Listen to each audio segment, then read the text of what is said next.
और साहित्य का प्रश्न आपके आएगा, हर कोई एग्जाम उठा के देख लेना, आपसे एक पुस्तक जरूर पूछी जाएगी कि पृथ्वीराज रासो या पृथ्वीराज विजय या फिर हमीर महाकाव्य या हमीर रासो या बिसलदेव रासो, इस किसी एक पुस्तक का नाम आपसे पूछा जाता है।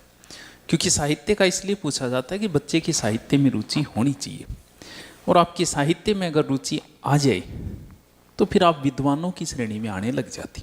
जैसे अभी आप में से कोई नहीं पढ़ता अच्छी किताबें लेखकों की, जैसे प्रेमचंद महान लेखक हुए, आपकी कोई एग्ज़ाम में लगी हो तो मुझे पता नहीं, बाकी आपने नहीं पढ़ा।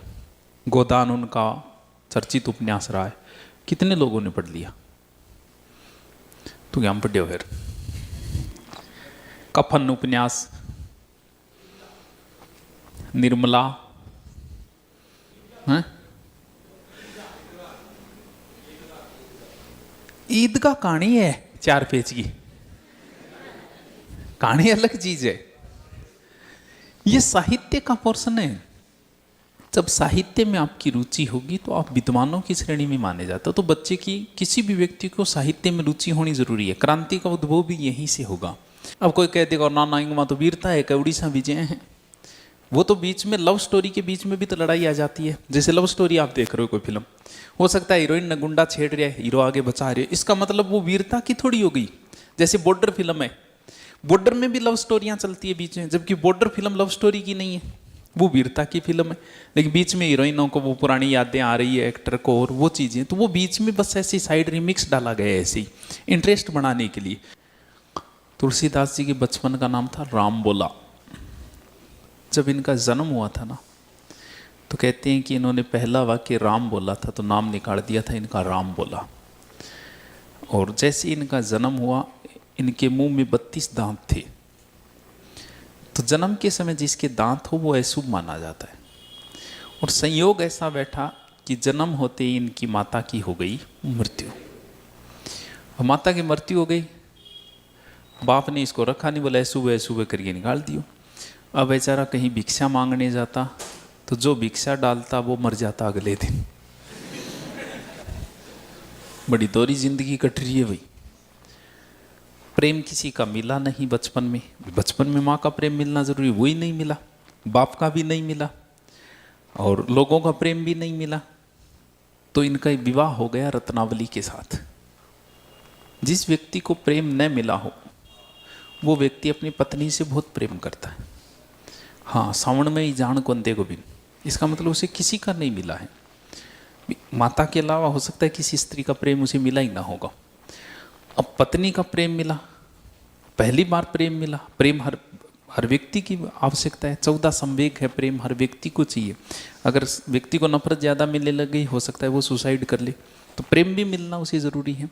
और जिन्हें अच्छे से प्रेम घर से मिल गया ना, जिस लड़की को, वो बाहर किसी अरे गहरे लफंडर के उसका प्रेम दिखाते हैं। लफंडर करो के प्रेम दिखाएगा, सबसे पहले केयरिंग दिखाएगा।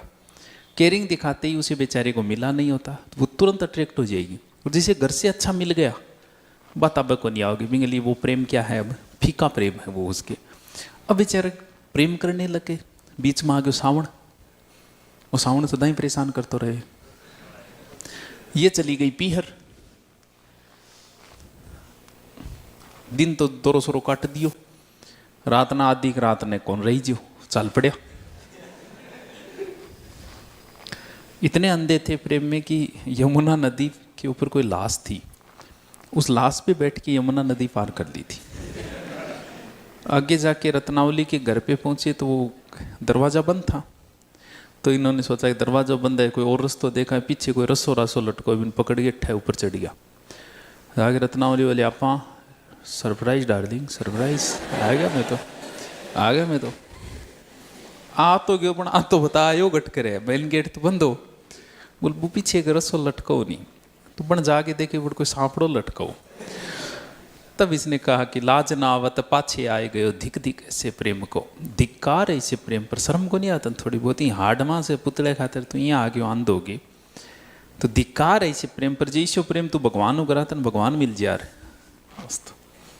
अब भगवान सी करेंगे।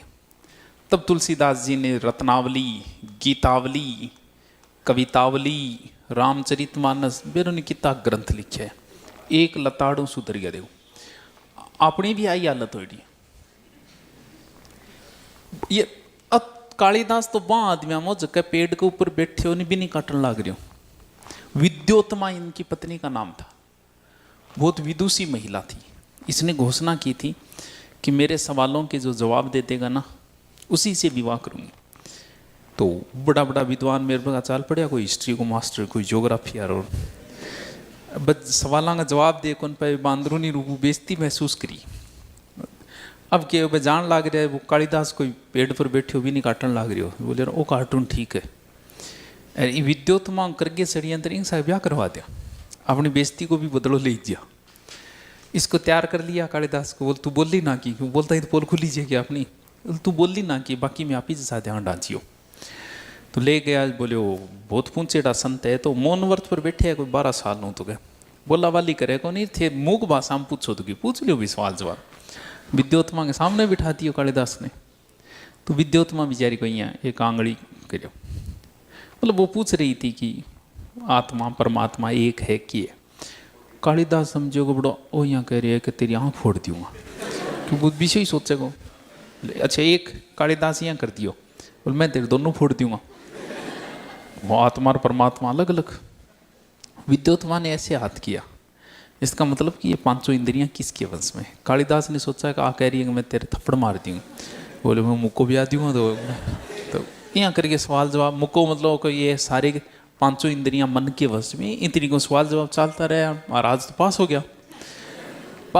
पहली रात ही डोल दिखियो उन्हें धक्का मार दिया, बोले बाजेड़ो।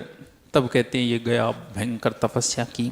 फिर इन्होंने कई ग्रंथ लिखे जिसमें से एक क्या है, अभिज्ञान शाकुंतलम, बहुत फेमस है अभिज्ञान।